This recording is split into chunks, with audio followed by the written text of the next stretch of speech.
Greetings, everyone, and welcome to another episode of Healing Ties 2.0, featured on the Whole Care Network and on UK Health Radio, the world's #1 talk health radio. I'm your host and presenter, Christopher McClellan. You just might know me as the Bowtie Guy.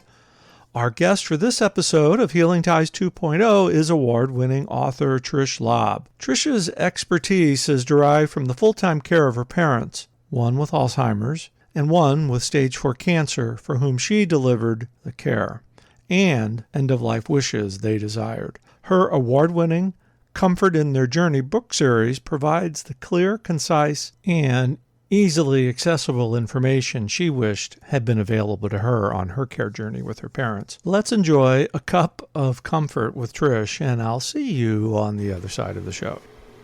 Well, greetings, Trish, and welcome to this episode of Healing Ties 2.0. It is a delight to visit with you today.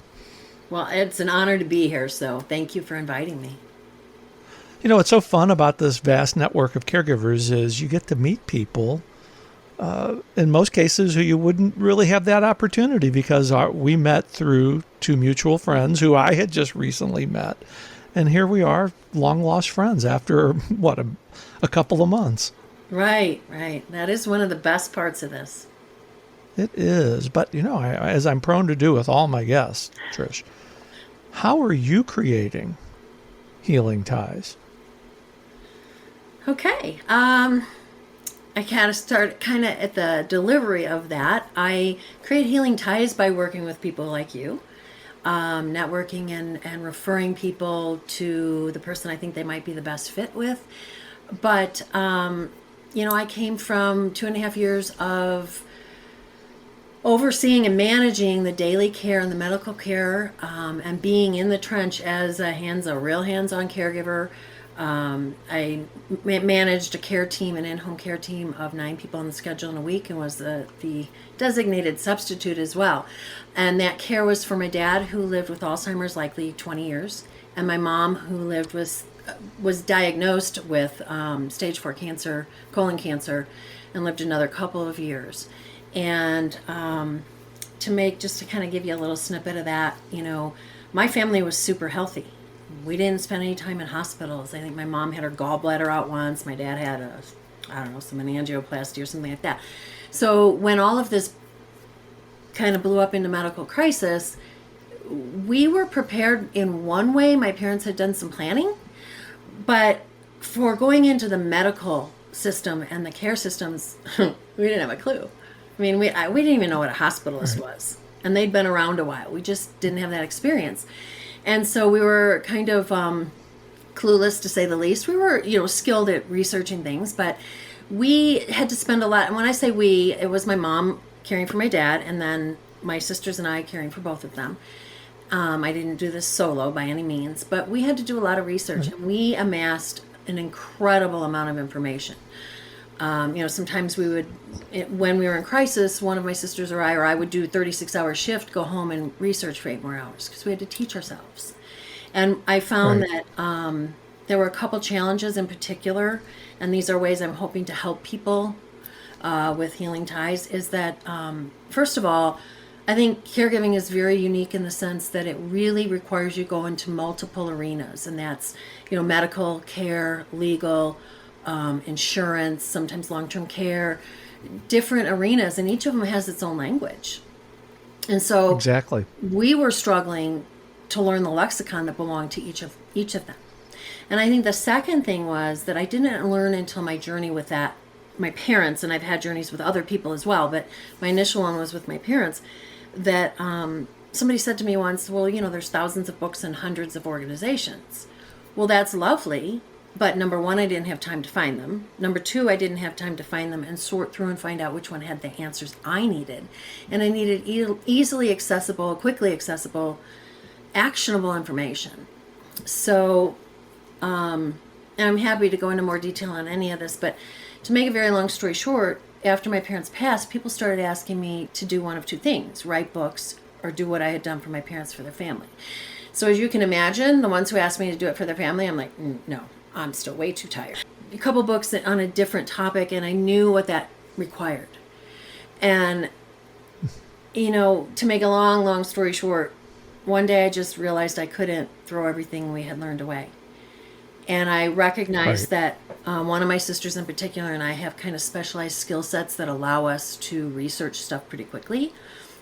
And I thought, what about Hmm. the people who don't have that skill?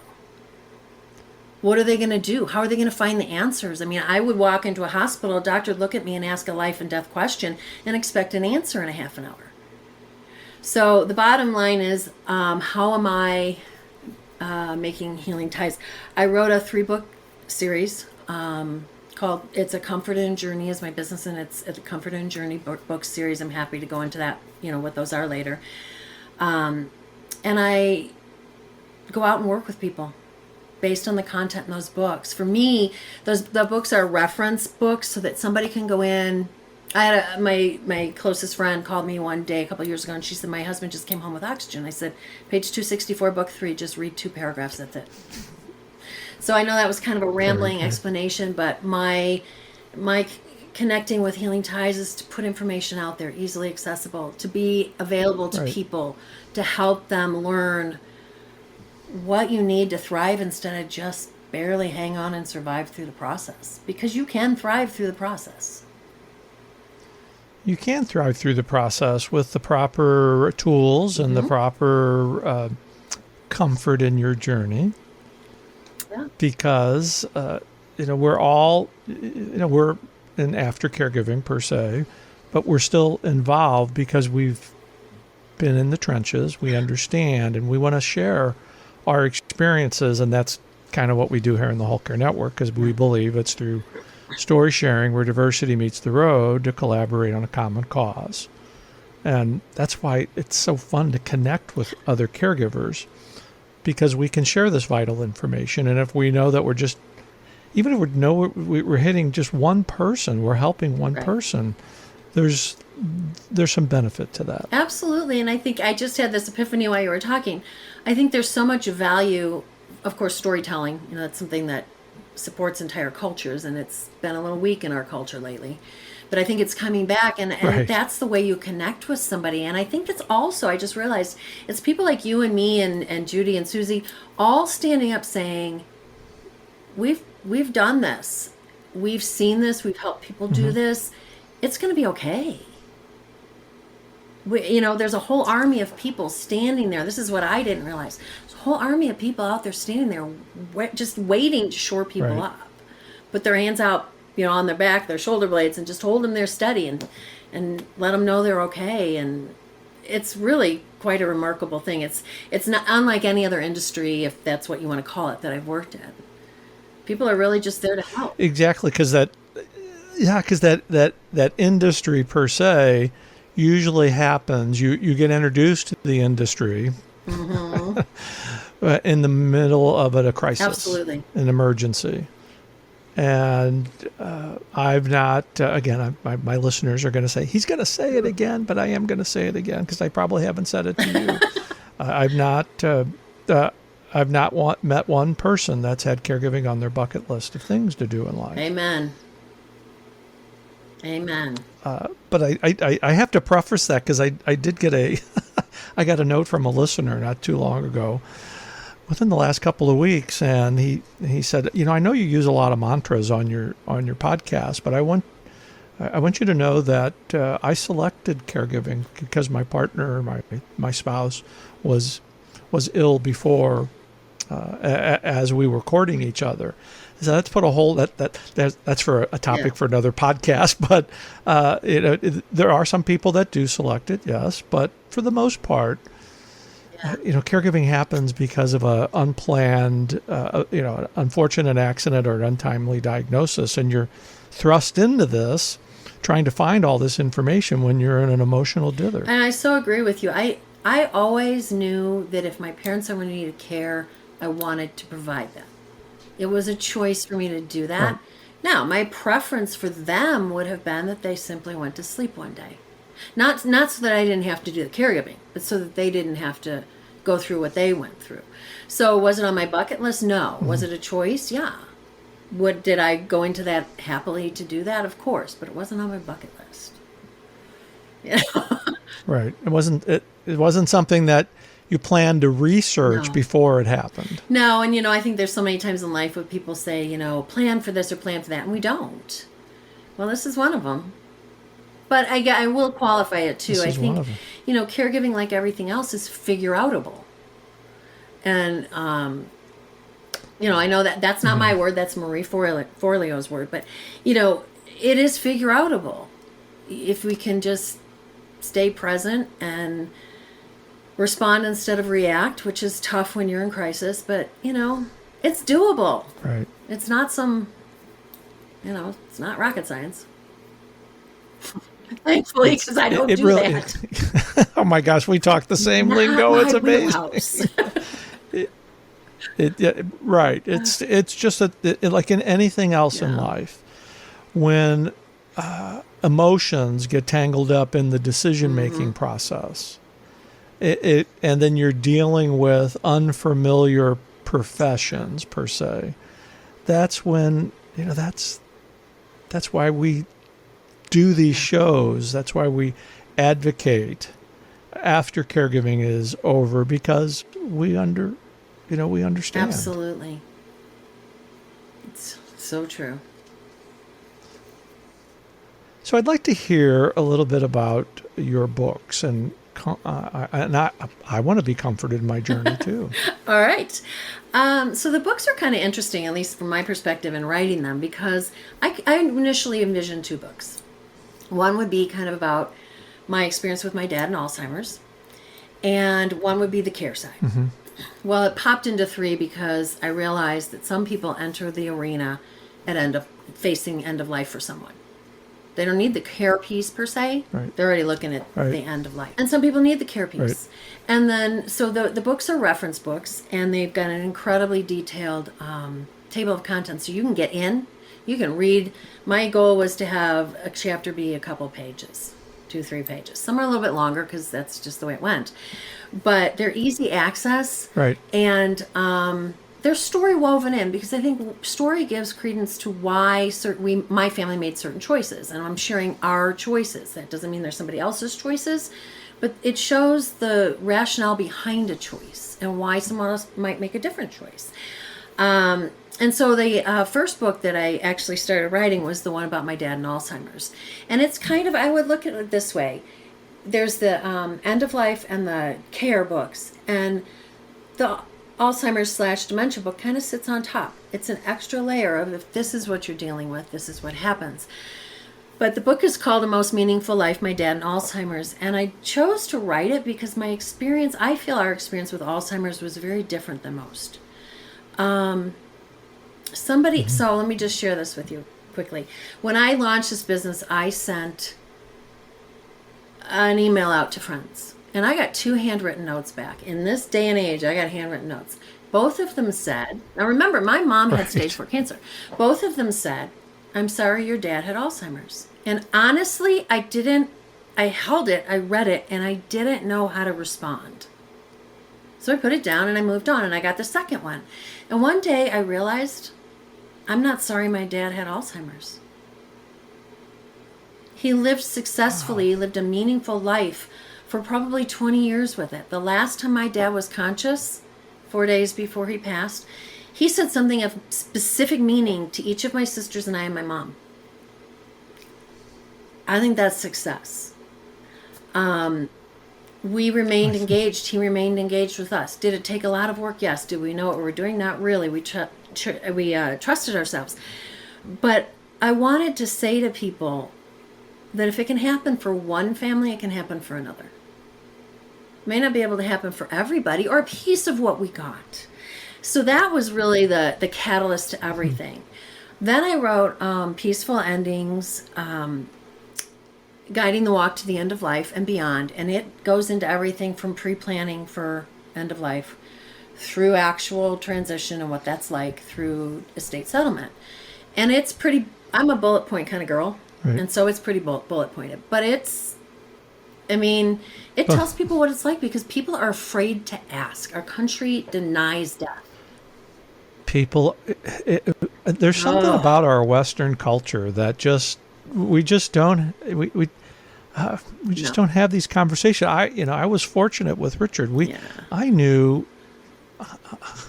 everything he wanted at end of life, and what that did, and for both of us, is it made a very difficult experience just a tad bit easier, because any decision I made, I never had to second guess myself, because I was making it on his Yes. behalf and what he wanted, not what What I a gift wanted. for you. And, people will say, ask me why I think people are so reticent to do end of life planning. And I think one, it brings up mortality, not only for that person, but for ourselves.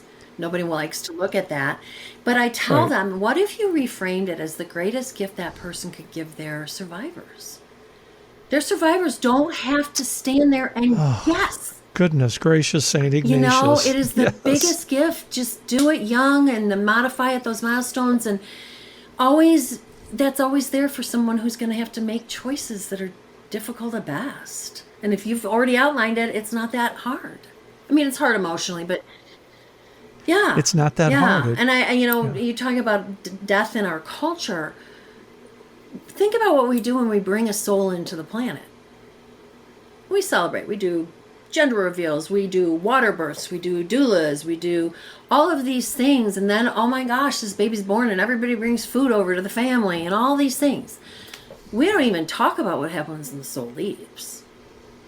I mean, it's just, and that's one of my sweet spots. I love talking about that. But so Alzheimer's, end of life, and then the dignified care book is Through the Rabbit Hole, navigating the maze of oh dear, I forgot my own name. See, this is what I do. Navigating the maze of providing care. It's a quick guide to care options and decisions, and it's very bullet pointed as well. You should be able to get in and find a topic, and if I have any information about that topic. So those are the 3 books. They can be, valuable separately, together. But again, they were written because my sisters and I had to learn all of this. We had to figure it out. It was like a puzzle going together. And I thought, you know what, I can just put these in little nuggets for people. And it doesn't have to be the overwhelm of, I have to know all this. No, you don't. You just need to know the next piece. And it's okay. You can put the book down. You know it's there. You just need Just to the next know step, the next piece. the next decision, Right. the next choice. So, And having the reference readily available for when you need it, there's some comfort in your journey when you know that there's something there that you can relate to and refer to in a time it's funny you of say that, crisis. because I hope that people get out of it, because for me, the books almost wrote themselves. They went from first word to published in 16 months. And I had publishers tell me it couldn't be done in 4 years. It was like a purge, because I knew once it was on paper, I could look it up in the book. I didn't have to remember anymore. People would come to me and say, well, what did you do about this? I don't know. Let's look it up in the Right. book. It was this great relief. So I do hope that people who have the books know that they're on the end table or the counter or whatever, and the answer is there. And people can always, if the answer's not in that book, because at some point I had to cut the books off, because you can continue to learn forever. They can contact me, and if I don't know the answer, I will find Right. somebody who knows that answer for them. And that's another reason why it's so great to be a part of this whole network of advocates and caregivers, because we all reach out to one another and we can share information. And it's like this community does not work in And you're silos. right. You hit the right word, and I got to start that. This is not a care industry as far as what we do. It's a community. And, the earlier part of my life, I worked in a highly competitive industry. And one of my greatest surprises and joys was when I started to learn what I would call a resource side of the care industry. I was stunned. Every single person said, let me introduce you to these 5 people. You need to talk to this person, this person. They were connecting, and it was just like people had gone through this tunnel and came out without their egos. People just want to help. I mean, seriously, it's like you get stripped. Well, when you do some of the stuff we have to do for caregiving, that ego goes pretty fast. Oh Ego yeah. goes by very fast when you're in tune to advocacy. And when you think about it, advocacy really is job number Absolutely. one for every caregiver. We're advocating on behalf of the person that's entrusted in your care, and whether it's your first experience or advocacy, and then 1A is Whole self-care, other which is a thing. whole other whole other piece of the puzzle, but that's why I think this community is so readily Yes. available to share.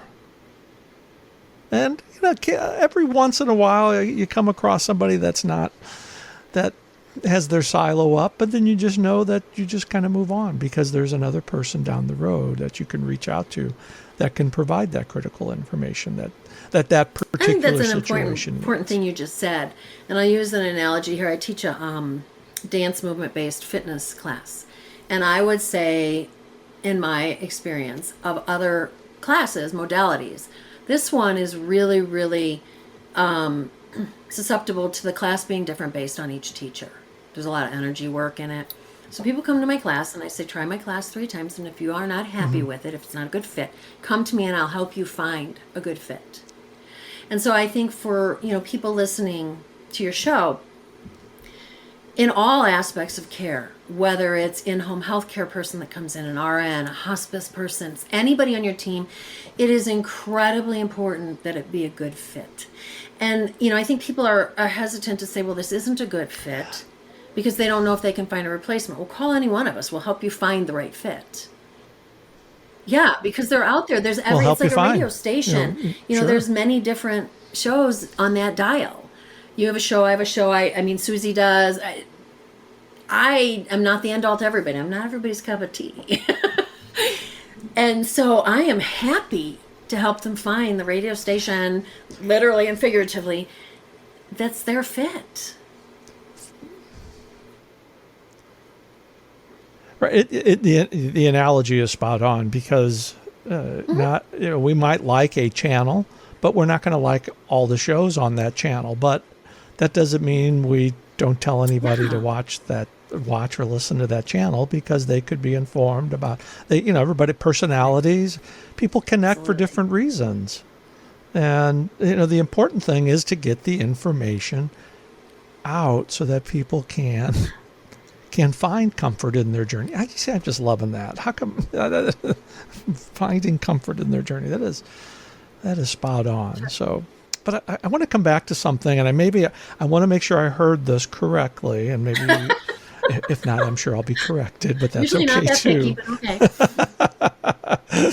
I understand that you and your sisters were caring for your father, who had Alzheimer's, and then you had mentioned your Yes. mother had cancer as well. Was that Well, simultaneously, that was or in was that one after typical, the other? it Or happens to Trish this way all the time style. So, my dad had probably, let's see, okay, let me back up. 2012, my husband and I moved across the country to Colorado where my parents lived. And we wanted to be by the mountains and have fun and play and all of this. And I thought we had quite a few years before my parents might need some care, and I was willing to be here, and I was just going to be a daughter. And within 48 hours, about 24 hours after we moved here, we went to Barcelona to visit my daughter in school. And within 48 hours, my dad had gone into medical crisis. He'd been treated, I'm going to guess, he'd been taking medication for Alzheimer's for about 10 years and doing very well, which means he'd been living with it probably at that point about 17, 18 years, I'm going to guess, before he actually got medicated. And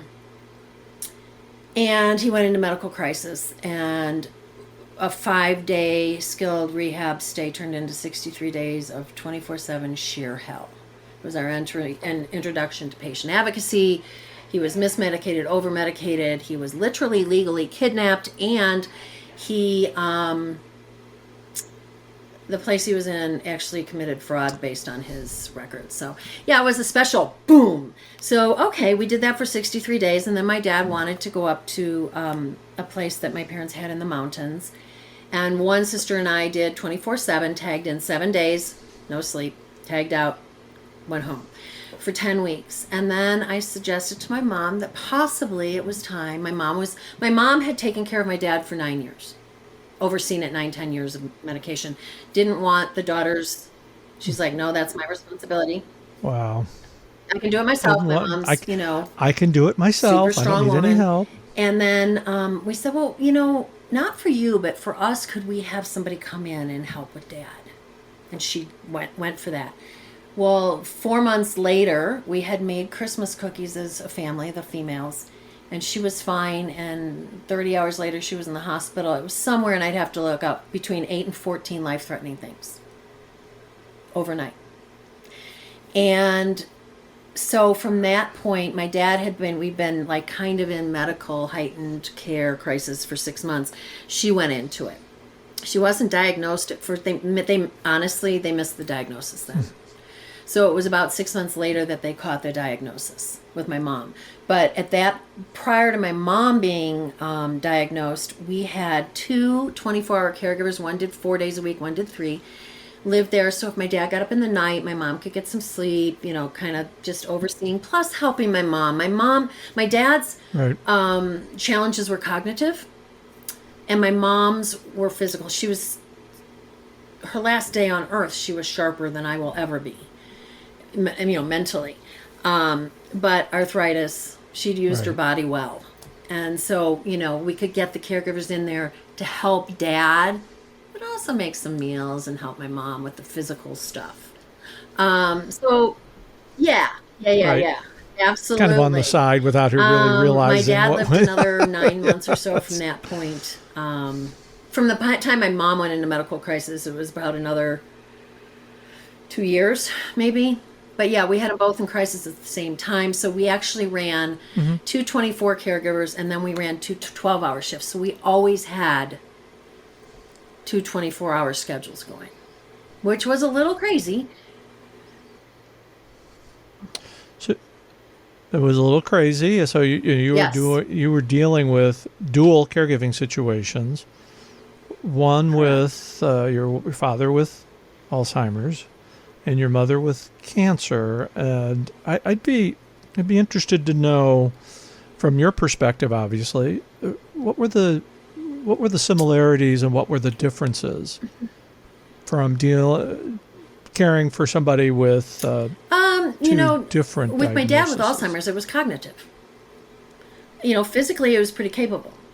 My mom was capable physically, but she was in a lot of pain. Not from the stage 4 cancer, just the arthritis that started with it. As far as her having stage 4 cancer, you would never have known. She ended up having a colostomy, so that was an entirely different care issue. We ended up, let me word it this way. My mom went from a regular hospital. The business model for a regular hospital is 7 days. They want you out, boom. They excel at saving lives. They excel at surgery. On day 17, they still can't discharge her because she's too sick. They want her out of there, but she's too sick for skilled nursing. So I learned about something called an LTAC, which is a long-term acute care hospital. It's a whole different business model. The sweet spot is 25 days. Sorry? A whole different business model. Oh, a whole different business model. A whole different business model. And again, another example of why it's so important to share these stories, because most people would not have known that unless they were in the middle of a crisis. No, that's fine. Interject. LTAC is one of my favorite tips, secrets to tell people. But they wanted to send her home. I don't know how specific to be here, but they wanted to send her home. I'll just say it, with a Foley catheter. I knew she would never get off of it if they did. And I said, no, you're going to teach us how to take care of this. So in an LTAC, they tend to round like the old-fashioned rounding with doctors. And I'm standing in the hallway one day, and they're all coming, and I can hear from down the hall, is that the family? And I went, yes, we are. Because they knew that meant they were going to have to walk in that room and teach us how to take care of my mom without that catheter in there. Well, most families don't want to do anything. Which is what they're supposed to do. But, minimally invasive in this case. And so I guess I would say my mom's care was much more physical. And she went home from the hospital that first time she went in with C. diff, which if anybody knows what that is, it's a highly communicable bacteria, I think it is. And so they didn't even want to send my mom home because they're like, well, your dad's there, he'll get sick. We had 15 people in the family coming through all the time. We had 9 caregivers on the schedule. I said, no, we can figure this out. So we had to come up with protocols for that. So my mom's was very physical, very medical oriented. My dad's was primarily keeping him safe and engaged from a cognitive perspective. Very, very different experiences, apples and oranges. The same was that we had a common thread of our goal was to protect their dignity, their respect, to keep them safe, to honor their wishes. And to provide the best care that we could, the most dignified care that we could, all the way through their last breaths. So that was kind of the commonality. And 2 very different skill sets in problem solving. Yeah, and I really do appreciate you sharing this, because we often get asked the question, well, what's different about caring for somebody that has Alzheimer's, dementia versus another diagnosis and caregiving? And you're one of the few people I've talked to that did it both simultaneously. So I think the information and the experience is invaluable for people who are out there doing the same thing that you did, and another proof of why it's so important to share these really special moments. 2 things. I think, at some point, because it was the way it was, I remember driving over to their house one morning thinking, I've been put into a lab. This is an experience. I'm supposed to learn how to do this. Mm-hmm. And so, it was kind of weird. But can I just put in a momentary plug for one of your previous guests? Sure. Mm-hmm. Okay. So for anyone who is helping someone living with dementia, any form, Alzheimer's is a form of dementia. It's 70% of all dementias. Look up Judy Cornish and the Dawn method, because I could not be more aligned with her approach to working with somebody, helping somebody living with dementia. And when she and I first had our initial meeting conversation, I would describe what we did, and she'd say, oh, this is this, and that's a piece of this. Yeah. And she had the language for what we were intuitively doing. Right. So you asked the difference in the care experience between my mom and my dad. One of the things, it wasn't really a difference in care, but it was an observation of importance. My dad was able to access his cellular memory. It wasn't as important with my mom because she had the full memory. Mm-hmm. And when I talk about cellular memory, my dad is in the University of Denver Athletic Hall of Fame for both tennis and basketball. And we had a caregiver come to our house, and she had one of these orange balls like you played with in gym class. And she's like, I'm going to play with your dad. And I went, oh, bad for me. I went, oh, that's not going to happen. She threw it, and my dad's hands flew up and caught it. And he threw it back. She did it again. About the 3rd or 4th time she did it, he started lacing it between his legs, around his head, around his back, as though he was playing basketball. As though he's playing. That is such an amazing. I got chills. Oh my gosh! I'm getting chills just listening to you, because I can see. I have a vision of this happening. It's how because that memory of his came back to him, and it was like he was. It was in that just moment. Inside of him. He didn't need his brain. He didn't need his brain. It was a natural part of his experience. Well, thank you so much for sharing that. That must have been an amazing experience for you as well. Absolutely. And what I try to share with people is that being in the trench, what I call being in the trench, where you're doing all the hands-on everything, physical, mental, emotional, spiritual, everything, is really, really challenging. Mm-hmm. But because you're in that trench and you are present and you're there so much, you see things like I did that I have that memory for the rest of my life. I'll share this before we go to the break. And I know, again, my listeners have heard this, but maybe you probably haven't, but I'm going to risk it anyway. There's a beginning, and there's 2 common aspects to caregiving. There's a beginning and an end, and we're not really prepared for either one of these life-changing events. But I can say from personal experience, after it's over, the good days far outweigh the bad days.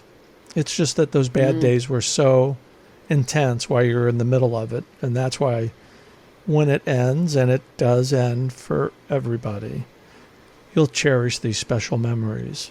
And those special memories, like you've just described with the basketball, those are the things that you'll focus on. All those bad days, they won't be in the forefront. It's throwing the basket. I haven't thrown a basketball in years, but I'm going to get one today somehow and throw a basketball and think of you and your father and that caregiver. So throw it to Frank. He'd love it. Throw it to Frank. So I think this is probably a good time to take our break. And okay, Trish, like I do for all my guests, I'm going to put you on the spot. When I come back, I want to know one fun fact about you that I know all of our listeners are on the edge of their chair. On the edge of their chair waiting to hear what your fun fact is. So you're listening to Healing Ties, featured on the Whole Care Network and UK Health Radio, the world's #1 talk health radio. We'll be right back.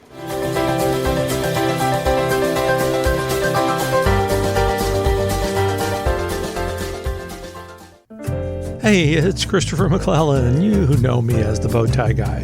On Healing Ties 2.0, we visit with people from all over the globe who share their stories, because it's through story sharing where diversity meets the road to collaborate on a common cause. And if you would like to share your story on Healing Ties, email me direct at thebowtieguy@healingties.com. We would love to share your story to your health, happiness, and prosperity.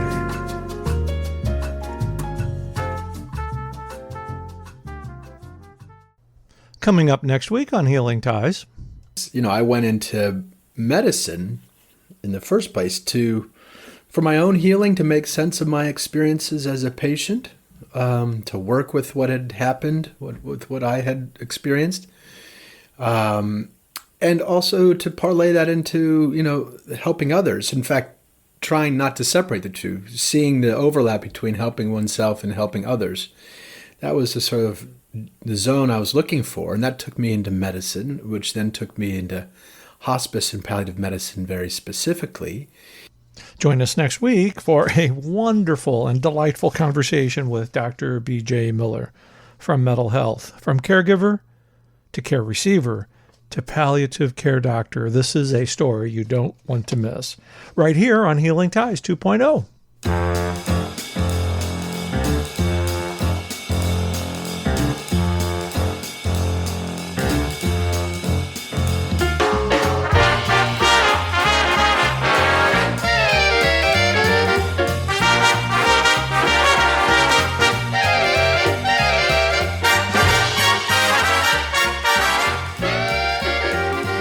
Well, welcome back, everybody. I'm continuing my delightful conversation with Trish Laub, and I'm getting a lot of comfort in my journey during this conversation. But I'm not so sure Trish is going to be comfortable on this next little short segment, because we're putting her on the spotlight as we do here, and we want to know one fun fact about Trish that she may have not revealed to anybody else. We're just going to kind of dig deep into the archives here. So the microphone's all yours, Trish.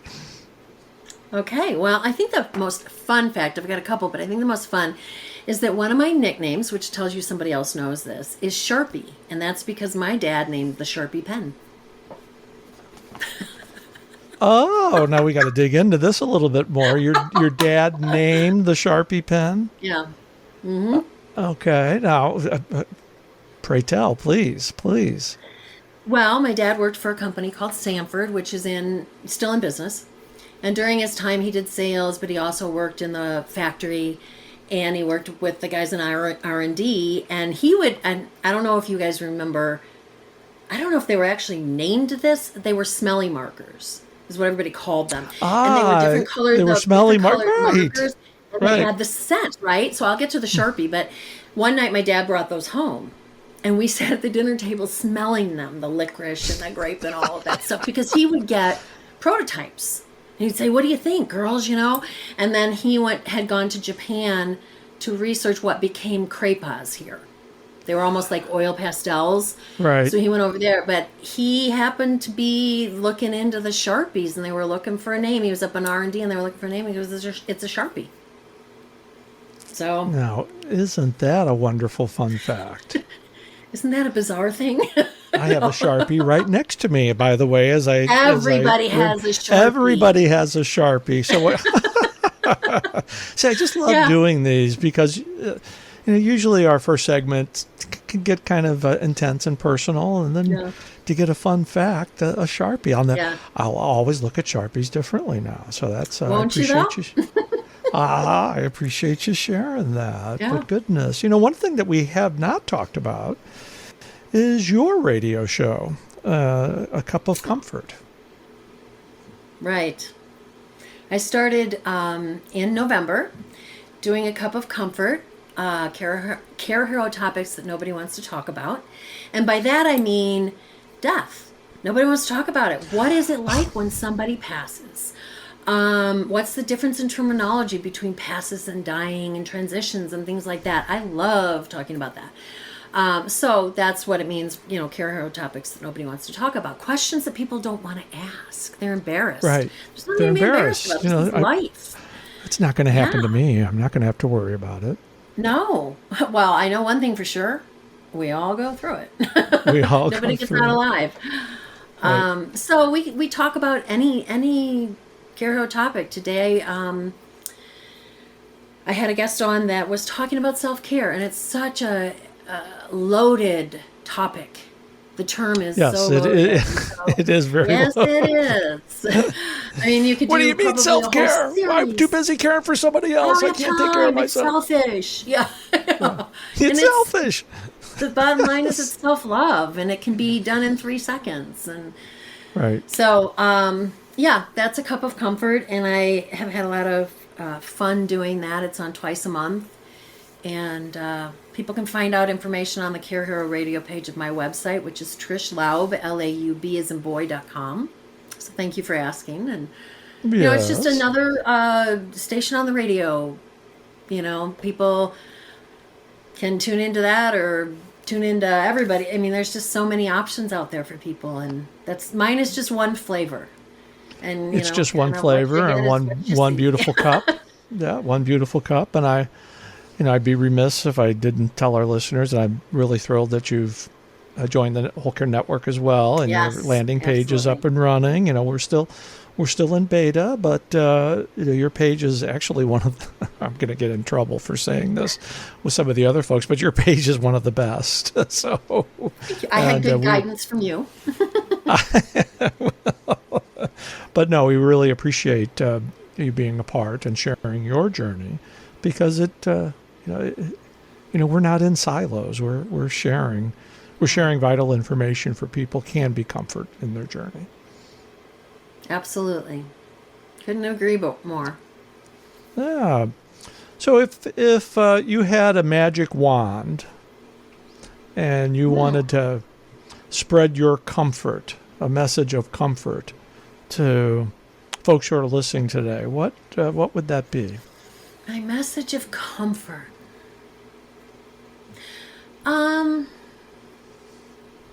It's going to be all right. This is a part of life. The chances are, if you really look at the statistics out there, everybody's going to either is a caregiver, going to be one, has been one, or going to need one.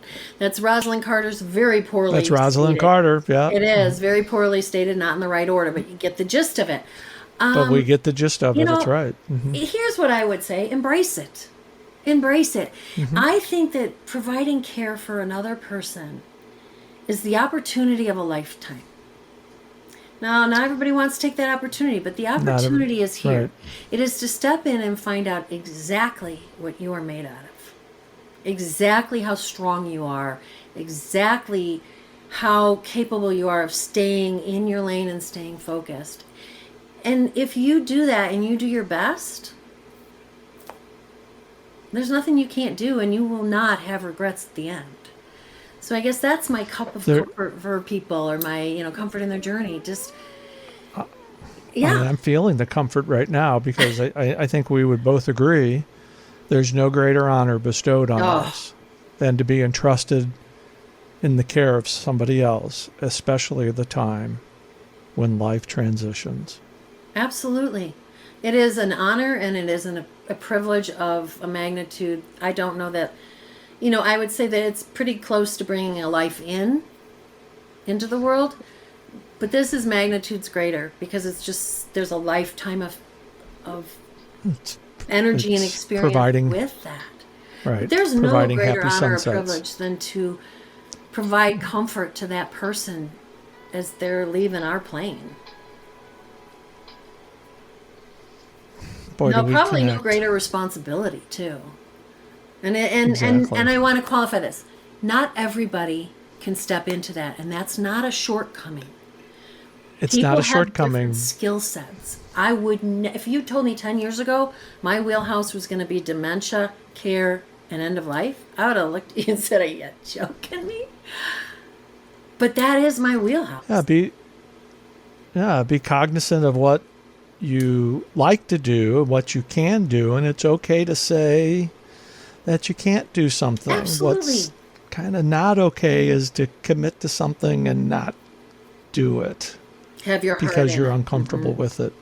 Yeah, you have to, that's why that's another reason why we have these conversations. Absolutely. Because we've been there. But Trish, again, let all our listeners know how they can be in touch with you and so they can find more comfort in their journey. You're so good at that. You can find everything and probably way more than you ever wanted to know about me on Trish, Trish, Laub, Laub as in boy.com. And there's information about my book series, and then I have I do workshops and presentations as well as some consulting based on the content of the books and what I have learned since. Sometimes I get a request for a consultation and I refer them to somebody else because I think it's a better fit.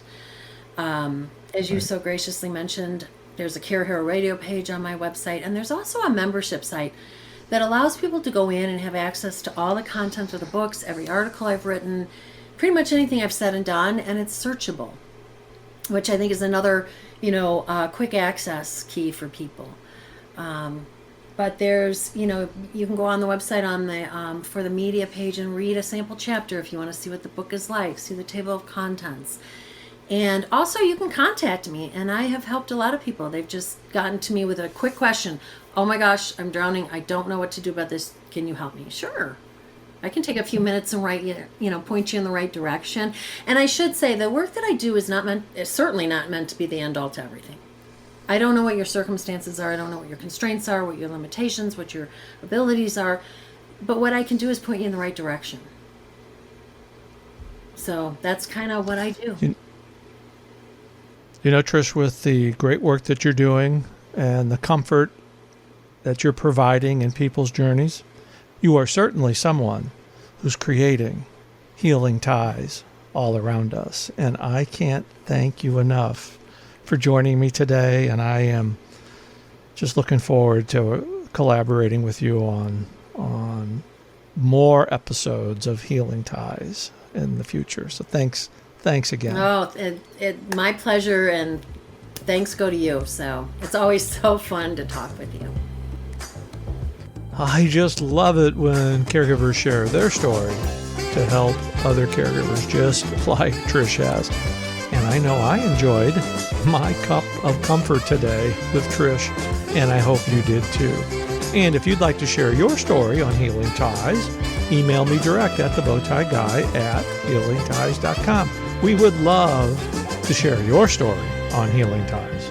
Thank you for joining us today for this episode of Healing Ties. As you know, I'm your host and presenter, Christopher McClellan. I've created a life to love after caregiving ends by being with awesome people like you. Thanks for listening, and be sure to subscribe to Healing Ties wherever you listen to your favorite podcast. We'll see you for another episode real soon. Take care. Bye for now.